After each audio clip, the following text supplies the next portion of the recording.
This is the Lone Crater YouTube. We hope this video helps. You begin by making sure Office 2007 is activated and you have a quick backup. This prevents activation or file loss issues. Once done, close every Office program so installers can update files without conflicts. Now open Windows Update, choose Microsoft Update to include Office, and scan for updates. This finds service packs and security fixes. You're starting the real work immediately, because updated components reduce vulnerabilities and improve compatibility with newer file formats.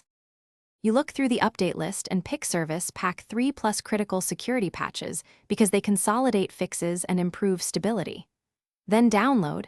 If auto-install stalls, switch to manual download to control timing. Make sure you run installers as an administrator so file replacement succeeds, and monitor the progress bar for any hanging steps. If something pauses, jot the error code. That tells you whether to retry, run the update troubleshooter, or install a specific patch separately.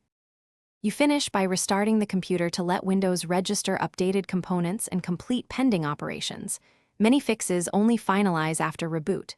Once back, open Word or Excel and check Help About to confirm service pack and version numbers. If Office misbehaves, run Office Diagnostics or the Windows Update Troubleshooter, then reinstall any failed updates. A key tip: if a specific update repeatedly fails, uninstall it, restart, and apply that update manually. Thanks for watching. Consider subscribing if we helped you.